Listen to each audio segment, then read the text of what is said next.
నేను రాజేష్ మహాసన్ అండి, తెలుగుదేశం పార్టీ రాష్ట్ర అధికార ప్రతినిధిని. ప్రవీణ్ పగడాల్ గారి ఇన్సిడెంట్ జరిగిన తర్వాత నిన్న సాయంత్రం ఆయన అంత్యక్రియలు జరిగాయి. అంత్యక్రియలు జరిగే వరకు మేమంతా చాలా బాధ్యతగా వ్యవహరించాం. ఎక్కడ ప్రజలు ఆందోళన చెందకుండా, ప్రజలను రెచ్చగొట్టకుండా, మా చేతనైనంత వరకు శాంతి భద్రతల సమస్యలు రాకుండానే, ఇది 90% చూస్తుంటే, పరిస్థితులు చూస్తుంటే యాక్సిడెంట్ కొన్ని ఎవరు ఆందోళన చెందకండి. ఆ 10% ఒకవేళ హత్య అయితే కనుక ఖచ్చితంగా దీని గురించి కూలంకుషంగా విచారణ జరిగేదాకా మేము వదలమని మేము ఆల్రెడీ ప్రకటించాం. ప్రభుత్వం కూడా వెంటనే గౌరవ సీఎం గారు, అలాగే గౌరవ లోకేష్ గారు, గౌరవ హోంమంత్రి వంగలపూడి అనిత గారు దీని మీద స్పందించి పోలీసు వారికి కూడా స్ట్రిక్ట్ ఇన్స్ట్రక్షన్లు ఇమీడియట్గా దీని వెనక ఎవరున్నారో తీసుకురమ్మని వారు ఇవ్వటం. ఈ ఆంధ్ర తెలంగాణ రాష్ట్రాల క్రైస్తవ సమాజం తరపున వారి ముగ్గురు కూడా హృదయపూర్వక ధన్యవాదాలు తెలియజేస్తున్నాను. అయితే మేము మొన్నటి నుంచి గమనించింది, నేను ఈరోజు దాకా ఎందుకు మాట్లాడలేదంటే, ఆయన అంత్యక్రియలు శాంతియుతంగా జరగాలి, నేను కూడా దీని గురించి ఇదేమైనా హత్య లేకపోతే ఎవరైనా చంపారనే అనుమానాలు వ్యక్తం చేయడం ద్వారా ఇది శాంతి భద్రతల సమస్య వస్తుందనే ఉద్దేశంతోనే మేము చాలా హుందాగా వ్యవహరించామండి ఈరోజు దాకా. అయితే చాలా ల్యాబ్స్ నేను గమనించాను. ఇక్కడ ఈ ఇన్సిడెంట్ జరిగిన దగ్గర నుంచి ఈరోజు వరకు కూడా స్థానిక పోలీసు వారి నిర్లక్ష్యం కొట్టొచ్చినట్టు కనిపిస్తుంది. ఈ రోజున మేము ఎవరైతే సిట్ ఆఫీసర్ దేవకుమార్ గారిని మేము కలుసుకోవడం జరిగింది. ఆయన చాలా క్లియర్గా ఉన్నాడు. అన్నీ కూడా పకడ్బందీగా ఆయన ఏమేమి చేశారు, ఎక్కడెక్కడ టోల్ గేట్లు చూశారు, దాని వెనకాతల ఎంతమంది పనిచేస్తున్నారు, 40 మంది టీం పనిచేస్తున్నారని చాలా క్లారిటీతో వారు చెప్పడం జరిగింది. వారు చెప్పిన దాని మీద మేము పూర్తిగా సంతృప్తి వ్యక్తం చేస్తున్నాం. కానీ ఈ 2 రోజుల పాటు అక్కడ లోకల్ పోలీసు వారు చేసింది మాత్రం చాలా తీవ్ర నిరుత్సాహానికి గురి చేసిందండి మాకు.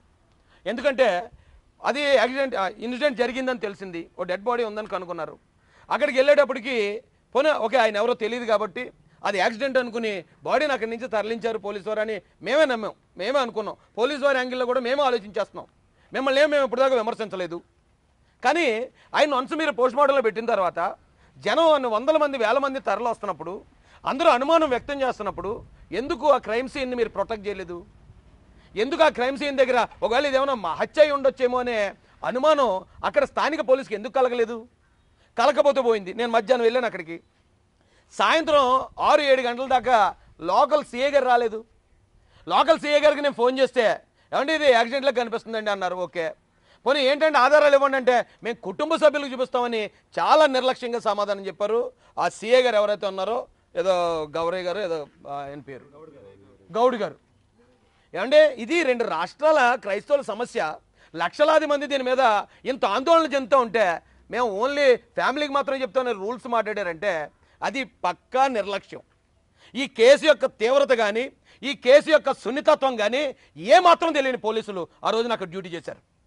సాయంత్రంకి వచ్చేటప్పటికి ఇది ఇగో 2 ఫుటేజ్ చూపించారు మాకు. ఓకే, అది ఆయన కొవ్వూరు టోల్ గేట్ దాటాడు అన్నారు. చూశాను, కరెక్టే. కొవ్వూరు టోల్ గేట్కి ఇన్సిడెంట్ జరిగిన ప్లేస్కి 10 కిలోమీటర్లు ఉంది ఎగ్జాక్ట్. ఆయన బండి మీద 60లో వస్తే ఖచ్చితంగా 10 నిమిషాలుగా అక్కడికి వచ్చేస్తారు, అది కరెక్టే. ఆ 10 నిమిషాల తర్వాత అక్కడ యాక్సిడెంట్ 11:42కి సీసీ రికార్డ్ అయింది, బండి పక్కకి వెళ్ళిపోయినట్టు. సో దారిలో ఏమీ జరగలేదని నమ్మాం మేము. పోలీసు వారు కూడా ఇదిగో ధూళి రేగిందండి, ఇది యాక్సిడెంట్ అండి అన్నారు, అది నమ్మాం. నమ్మిన తర్వాత ఎవరో ఆందోళన పడకండి, ఇది చూడడానికి అలాగుంది, ఇంకా ఎంక్వైరీ జరుగుతుందని ప్రజలందరినీ శాంతపరిచాం మేము. మీకు ఏమైనా ఆటంకం కలిగించామా? డెడ్ బాడీ మీరు ఏదన్నా ఇక్కడ తేల్చేదాకా డెడ్ బాడీ కదలదని మేము ఏమన్నా పోలీసు వారి విధులకు ఆటంకం కలిగించామా? మీరు ఏం చెప్తే అదే విన్నాం, ఏం చెప్తే అదే నమ్మాం. ఇప్పుడు ఎన్ని రోజులు అయింది? ఏమంటే ఇక్కడి నుంచి ఇక్కడ ఈ ప్రాంతంలో పనిచేసిన కొంతమంది పోలీసులను ఇమ్మీడియట్గా సస్పెండ్ చేయాల్సి ఉంది. మొట్టమొదట సీఏ గారిని సస్పెండ్ చేయాలి. రెండోది ఇక్కడ నుంచి ఇది యాక్సిడెంట్ అని చెప్పి గౌరవ నారా లోకేష్ గారికి ఎవరో ఇన్ఫర్మేషన్ ఇచ్చారు. ఎవరు ఇచ్చారో వాళ్ళని ఇమ్మీడియట్గా సస్పెండ్ చేయాలి. ఎందుకంటే నిన్న ఎస్పీ గారు ఆయన ప్రెస్ మీట్ పెట్టినప్పుడు ఇది ఇంకా యాక్సిడెంట్ అని మేము కన్ఫర్మ్ చేయలేదు, అనుమానాస్పద మృతాన్ని మేము ఎంక్వైరీ చేస్తాం అన్నారు. మీరు అనుమానాస్పద మృతాన్ని ఎంక్వైరీ చేస్తాం అన్నమాట మాకెందుకు చెప్పలేదు? లోకేష్ గారికి ఎందుకు చెప్పలేదు? లోకేష్ గారికి చెప్పకపోవడం వల్ల ఆయన ప్రాథమిక విచారణ అనంతరం పోలీసు వారు చెప్పిన దాని ప్రకారం రోడ్డు ప్రమాదం అని ట్వీట్ చేశాడు.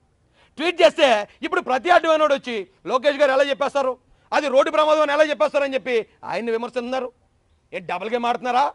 అక్కడ ఒక మాట చెప్పి ఇక్కడ ఒక మాట చెప్పడానికి, లేదా గవర్నమెంట్ని ఉద్దేశపూర్వకంగా మీరు బ్యాట్ చేద్దామని ట్రై చేస్తున్నారా? ఆ పోలీస్ అధికారులను అడుగుతున్నాను నేను, ఎవరు చెప్పారు ఇది యాక్సిడెంట్ అని?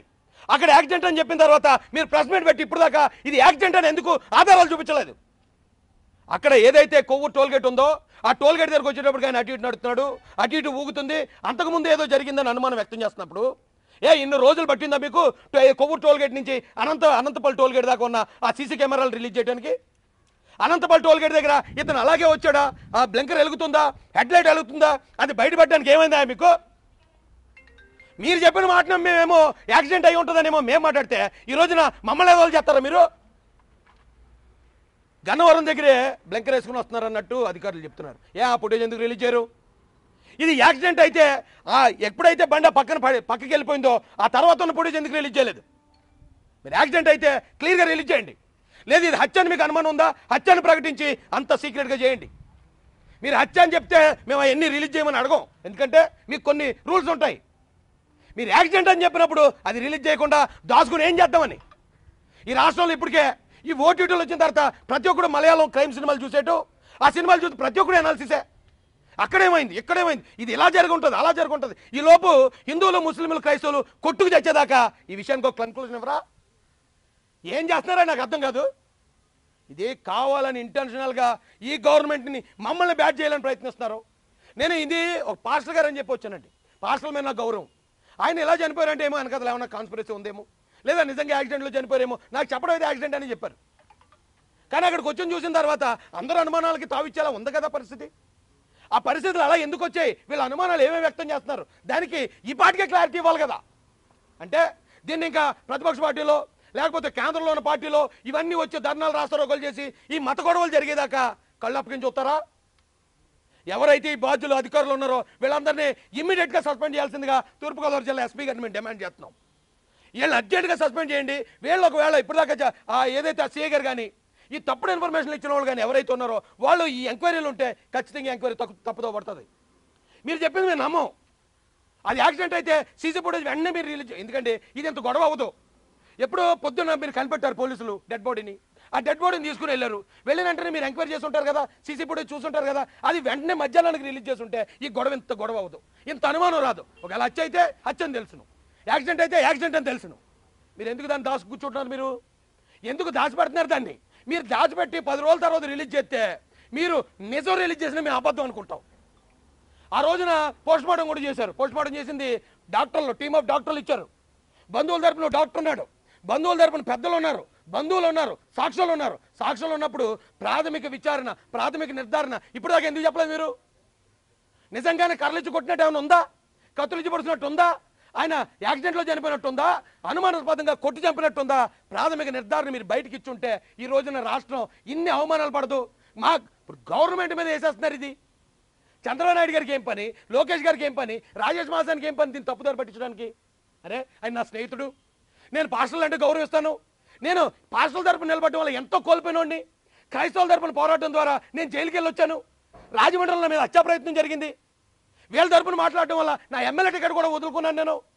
అలాంటి నన్నే ఈ రోజున తప్పుడుగా చిత్రీకరించే పరిస్థితి ఎందుకు వచ్చింది? పోలీసు ఇచ్చిన ఇన్ఫర్మేషన్ నేను అక్కడ చూసింది అది నిజం అనుకుని 90% జనాలు ఆందోళన పడకూడదని మేము చెప్తే మీరు ఆడుకుంటారు. ఇంకా మేమేమో బూతులు తింటాం మీ గురించి, మీరు మాత్రం డ్యూటీ చేయకుండా ఆడుకుంటారా? ఇమీడియట్గా దీని మీద ఈరోజు సాయంత్రానికే విజయవాడ నుంచి ఎక్కడెక్కడ ఎలా దాటుకుంటూ వచ్చాడు. ఆయన క్రాస్ చేసి ఇక్కడ క్రాస్ చేసిన రెడ్ కార్ ఎవరిది? ఆ రెడ్ కార్ ఎక్కడి నుంచి వచ్చింది? ఆ రెడ్ కార్ గుద్దిందేమో మాకు డౌట్ ఉంది. ఆయన పడిపోయిన తర్వాత ఆ తర్వాత ఒక గంట తర్వాత 10 మంది వెళ్ళి ఆయన కొట్టి చంపి ఆయన మీద ఈ బుల్లెట్ పెట్టారని మాకు డౌట్ ఉంది.